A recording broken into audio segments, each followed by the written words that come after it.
Good morning children. हमारा बिंदु चल रहा था शब्द विचार। ठीक है, इस पे हमने पिछली कक्षा में विस्तार से चर्चा कर ली है। आज हम शब्द कितने प्रकार से उनका वर्गीकरण किया गया है उस पर चर्चा करेंगे। उसको हमने 4 भागों में बांटा है, उत्पत्ति के आधार पर, रचना के आधार पर, अर्थ के आधार पर और प्रयोग के आधार पर। अब शब्दों को हमने 4 भागों में बांटा। इन 4 भागों के भी अपने और 4 या 5 इसके अंतर्गत की और भाग आते हैं। कौन कौन से हैं? उत्पत्ति के आधार पर हमारा आता है, इसके 4 भेद हैं। आपका सबसे पहला आता है तत्सम, फिर आपका तद्भव, देशज और विदेशी। ठीक है, ये आपके उत्पत्ति के आधार पर इसको 4 भागों में बांटा गया। यानी कि शब्दों की उत्पत्ति कितने तरह से होती है? तो 4 प्रकार से होती है।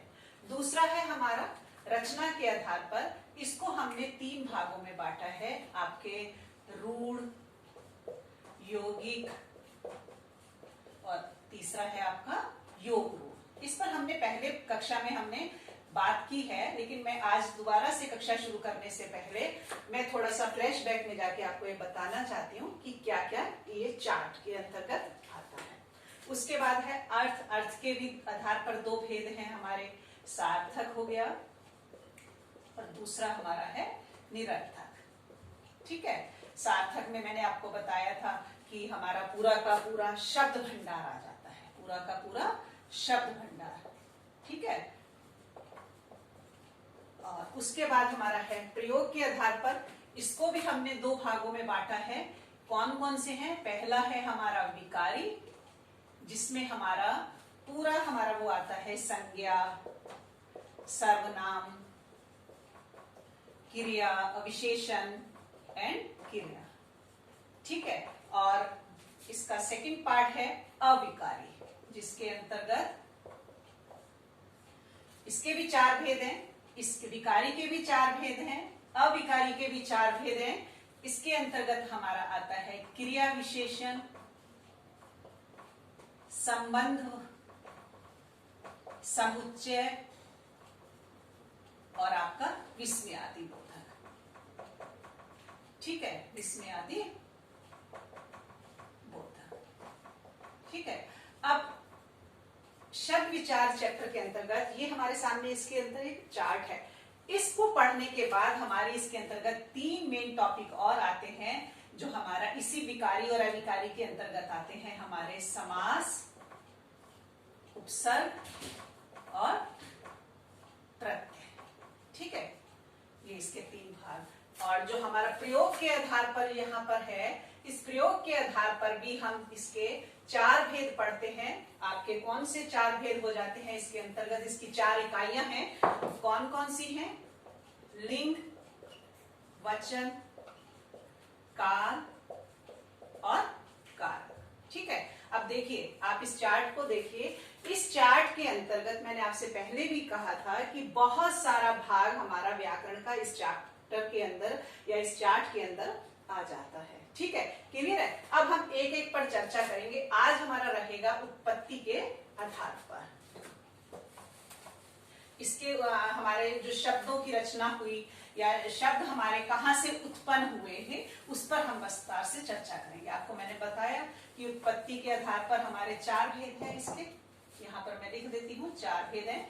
आपको मालूम है तत्सम और तद्भव, इन पर हम आज चर्चा करेंगे। ठीक है, यदि मैं आपको तत्सम पढ़ा रही हूं तो आपको तद्भव अपने आप में समझ आ जाएगा। देशज और विदेशी में हम इसके बाद चर्चा करेंगे। ठीक है, देशज और विदेशी में बाद में चर्चा करेंगे। तो तत्सम और तद्भव, ये उत्पत्ति के आधार पर हमारा पहले 2 भेद हैं। तत्सम किसे कहते हैं, तद्भव किसे कहते हैं, ये आपको पहले मीनिंग आना चाहिए कि मीनिंग, इसका मीनिंग क्या होता है। मैं आपके सामने लिख देती हूँ यहाँ पर तत् प्लस सम। ठीक है, और तद्भव का होता है तद प्लस भव। तत्सम मतलब होता है उसके समान होना। किसके समान होना? अब आपकी हम बात कर रहे हैं यहाँ पर शब्द की, तो शब्द से पहले, हिंदी भाषा से पहले क्या हुआ कि हमारी सबसे प्राचीन भाषा कौन सी थी? सबसे जगत जननी भाषा कह लो या आप प्राचीन भाषा कह लो, हमारी वो कौन सी थी प्राचीन भाषा? संस्कृत से। कौन सी थी? यदि आपने तत्सम को बहुत अच्छे से समझना है तो आपको ये थोड़ा सा बेसिक मैं बता दूंगी, तो जिससे कि आपको बहुत अच्छे से समझ आए। हमारे वेदों की रचना किस भाषा में हुई? संस्कृत भाषा में हुई, है ना? तो उसको हमने वैदिक भाषा का नाम दे दिया, ठीक है। फिर अब वैदिक भाषा क्या हुई? या वैदिक संस्कृत बोलो या वैदिक भाषा बोलो, आप कुछ भी इसको बोल सकते हो, ठीक है। ठीक है, अब क्या हुआ कि वेदों की रचना संस्कृत भाषा में हुई तो जनता तक, लोगों तक पहुंचने में, उनको पढ़ने में कठिनाई हुई, तो लोगों ने इसका थोड़ा सा रूप परिवर्तित कर दिया, तो इसको लौकिक भाषा, यानी कि ये लौकिक भाषा में परिवर्तित हो गई, ठीक है। उसके बाद आपका क्या होता है, यहाँ पर जब लौकिक भाषा में परिवर्तित हुई तो फिर हमारा पाली और प्राकृत, इस भाषा का स्वरूप पैदा उत्पन्न हुआ। फिर इसके बाद हमारी आई अपभ्रंश, और अपभ्रंश के बाद हमारी आई हिंदी। देखिए अब क्या है कि सबसे प्राचीन भाषा हमारी संस्कृत है। संस्कृत क्या हुई? वेदों में इसके जो रचना हुई संस्कृत भाषा में, तो लेकिन उसका उच्चारण करने में, इसको बोलने में सब लोगों को कठिनाई हुई, तो लोगों ने क्या करा, समय और स्थान परिवर्तन बदला, तो उसमें उन्होंने लौकिक, लौकिक मतलब था लोगों के द्वारा, लौकिक भाषा का नाम दे दिया। फिर क्या हुआ, फिर ये भी लोगों के उसमें समय और स्थान परिवर्तित हुआ, तो फिर क्या हुआ कि पाली और प्राकृत भाषा का स्वरूप उत्पन्न हुआ। पाली और प्राकृत भाषा कौन सी है? ये वो समय का दौर है जब महात्मा बुद्ध और ये हमारे महावीर तीर्थंकर, ये जो स्वामी हुए, उन्होंने देखा कि ये दोनों लौकिक भाषा भी लोगों तक पहुंचने में टफ हो रही है, मुश्किल हो रही है, तो इन्होंने जो अपने प्रवचनों का, या इन्होंने जिसका अपने जो सुविचार थे उनको लोगों तक पहुंचाने के लिए उन्होंने पाली और प्राकृत भाषा का निर्माण किया। अब क्या हुआ, यहीं से फिर स्वरूप और समय बदला, आपका समय परिवर्तित हुआ, तो आपका क्या हुआ कि अपभ्रंश आई, अपभ्रंश भाषा आई। अपभ्रंश भाषा का मतलब क्या होता है? Mixture, mixture. इसको हम वैसे, भ्रंश का ये शाब्दिक अर्थ होता है भ्रष्ट, भ्रष्ट यानी कि बिगड़ी हुई भाषा। बिगड़ी हुई भाषा हम यहाँ ना कहकर हम यहाँ पे कहेंगे कि बहुत सारी भाषाओं का यहाँ पर मिक्सचर हुआ, और उसके बाद हमारी आई हिंदी। यानी कि सबसे पहले हमारे यहाँ पर जो संस्कृत भाषा थी, जब इसमें परिवर्तन आया तो कुछ शब्द यहाँ पर वैदिक भाषा में आ गए, ठीक है। वैदिक से ही फिर हमारे लौकिक में आ गए, वही शब्दों का कुछ रूप बदला और कुछ सेम वैसे ही आ गए, पाली और प्राकृत में उनका प्रयोग होने लगा।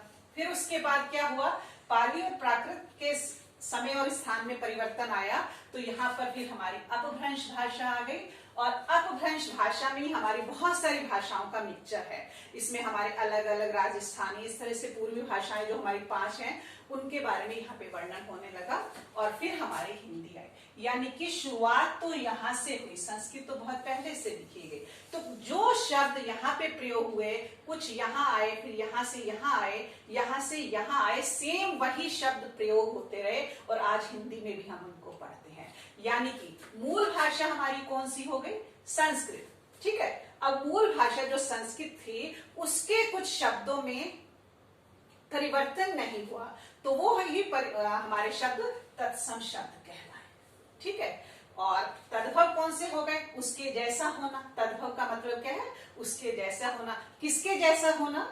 कि जो हमारी मूल भाषा संस्कृत थी, उसको भी उच्चारण करने में लोगों को मुश्किल आई, तो क्या करा कि उसके जैसे सरल शब्द, बोलचाल में जो आसान थे, उसी शब्दों का हम यहाँ पे प्रयोग होने लगा, और उसको हम बोलने लगे तद्भव, ठीक है। यहाँ तक आप, मुझे उम्मीद है कि आपको क्लियर हो गया होगा कि तत्सम कौन से शब्द हुए कि जो हमारी मूल भाषा संस्कृत है, उसमें से वैसे ही वैसे शब्द हमारे हिंदी में प्रयोग होने लगे, वो तत्सम कहलाए, और जो थोड़ा सा जिनका स्वरूप बदल गया, जब बोलचाल में सरल हो गए, वो हमारे तद्भव में आ गए, ठीक है।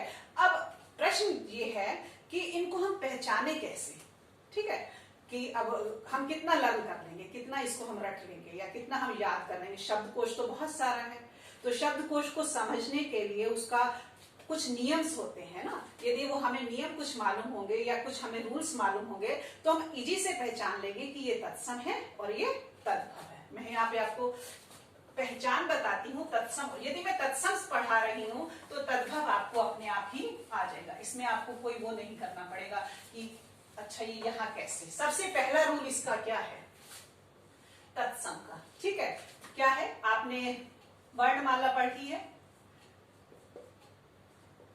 संयुक्त व्यंजन या संयुक्त अक्षर हमने पढ़े हैं, वो हमारे 4 होते हैं। कितने होते हैं?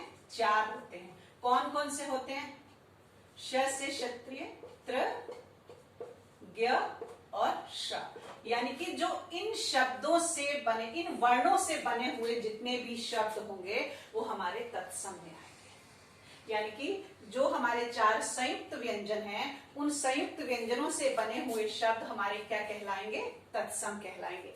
हम एग्जाम्पल ले लेते हैं आपके सामने एक, जैसे आपका है क्षेत्र, ये श हमारा संयुक्त व्यंजन है, ठीक है, और इसका तद्भव हो जाएगा खेत, ठीक है।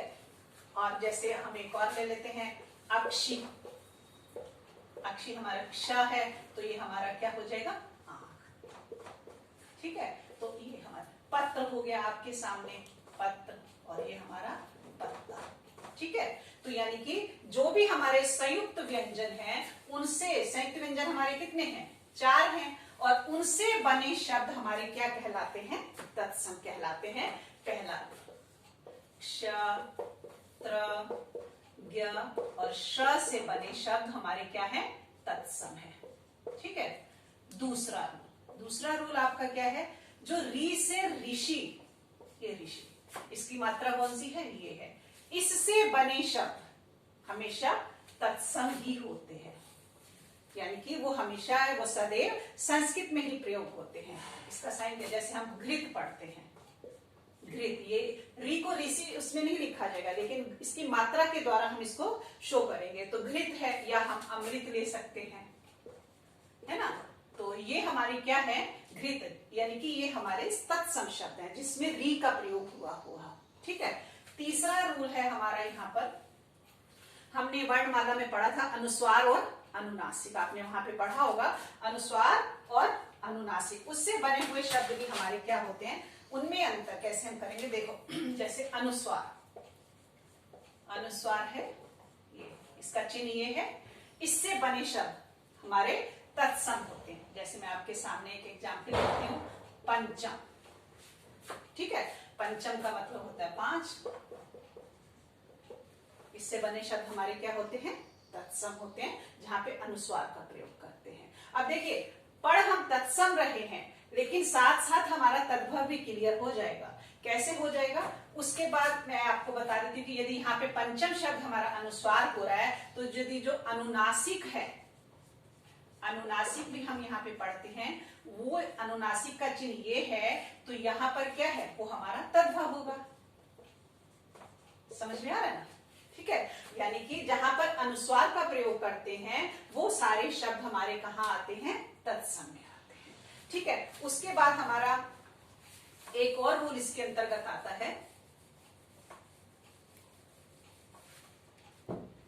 जैसे आपका यहाँ पे जो 4th रूल हो गया, जो आपका जो 3 प्रकार के जो हमारे र होते हैं, जैसे र का जो रूप होता है 3 प्रकार का होता है, वो उससे बने शब्द भी हमारे तत्सम होते हैं। जैसे मैं एग्जाम्पल्स लिख देती हूँ यहाँ पर, कार्य और आपका प्रकट, आपका ट्रक, इससे बने हुए शब्द भी हमारे कौन से होते हैं? तत्सम होते हैं। क्लियर है यहाँ तक? अब यहाँ पर एक, ये तो इस तत्सम को पहचानने के मैंने आपको रूल बता दिए, लेकिन अब क्या है, कितनी बार कुछ चीजें और भी हैं जो एक हम ट्रिक के द्वारा पहचान लेते हैं। जैसे आपका है कि वानर, हम वानर लिखते हैं तो इसका तद्भव हो जाता है बंदर, ठीक है। यानी कि व से बना शब्द हमारा, उसको हम जब तद्भव बनाते हैं तो किसमें कन्वर्ट कर देते हैं? ब में कन्वर्ट कर देते हैं। फिर उसके बाद हमारा आता है ण, यानी कि इससे बना शब्द, जैसे इसका बना शब्द क्या है आपका? कर्ण, क्या है? कर्ण, और इसको हमने बदल दिया कान में, ठीक है। जैसे ये न, अणा का ना हो जाता है, ठीक है। और यदि अनुस्वार है यहाँ पर तो इसमें इसको बदल देंगे, ठीक है। और उसके बाद एक और आता है हमारा श से बना हमारा क्या होता है स। जैसे हम लिखते हैं शत, तो इसका हो जाएगा सो, ठीक है। तो ये हमारे क्या है, तत्सम और तद्भव को पहचानने के। इसमें मैं आपको एक बार इस के रूल्स में दोबारा बता देती हूँ, उसके बाद देशज और विदेशी के बारे में हम अगली कक्षा में चर्चा करेंगे। सबसे पहला इसमें क्या हो गया, हाँ इसमें एक और बात है जो मैं बताना भूल गई। कुछ बच्चों को जैसे ये रूल याद नहीं रहते हैं, तो वो क्या करते हैं, वो एक ऐसी ट्रिक से कर लेते हैं कि जिनका उच्चारण करने में या जिनको बोलने में या जिनको लिखने में कठिन लगते हैं वो हमारे कौन से होते हैं, तत्सम होते हैं। ये तो हम ऐसे एक ट्रिक याद कर लेते हैं कि हाँ इनका उच्चारण, जैसे कर्ण है, अब कर्ण हम नहीं बोल के हम कान बोल देते हैं। घृत है ना, तो घृत अब नहीं हम बोल के हम क्या कर देते हैं, घी बोल देते हैं। समझ में आ रहा है ना। तो लोग बच्चे कैसे याद कर लेते हैं कि जिनका उच्चारण करने में हमें कठिनाई होती है या जिनको हम लिखने में हमें कठिनाई होती है, वो हमारे सारे शब्द कैसे होते हैं, तत्सम होते हैं, ठीक है। चलिए मैं यहाँ पर फटाफट इसके तत्सम के आपको रूल बता देती हूँ, जिससे कि आपको ये याद रहेगा और कभी भी आपके गलत नहीं होंगे। सबसे पहला मैंने आपको रूल क्या बताया था, सबसे पहला आपका रूल ये था कि इसमें हमारे जो संयुक्त व्यंजन है, हमारे व्यंजन कितने हैं, 4 हैं, उससे बने शब्द हमारे तत्सम होते हैं, ठीक है। और उसके बाद दूसरा रूल, वी से बने हुए जितने शब्द हैं वो सदैव संस्कृत में ही प्रयोग होते हैं, वो हमारे तत्सम होते हैं। तीसरा अनुस्वार और अनुनासिक वाला बताया था, तो वो हमारे अनुस्वार ये हमारे क्या है, तत्सम में प्रयोग होते हैं। और यदि चांद बिंदु वाला है तो वो हमारा तद्भव हो जाएगा, ठीक है। और उसके बाद हमारा एक मैंने आपको बताया था यहाँ पर जैसे ना का अणा हो जाना, श का स हो जाना, और आपका एक और था यहाँ पे क्या कहते हैं, ना श और स हो गया, व हो गया, व का वाह हो जाना, ठीक है। और उसके बाद आपका एक और भी इसके अंतर्गत रूल आता है, लेकिन हम उसका प्रयोग नहीं करते हैं। जो ये ड और ढ है, इससे बने हुए शब्द हमारे क्या होते हैं, तद्भव होते हैं, ठीक है। क्लियर है यहाँ तक, मुझे उम्मीद है। बाकी जो हमारे देशज और विदेशी है उसके बारे में हम नेक्स्ट कक्षा में चर्चा करेंगे।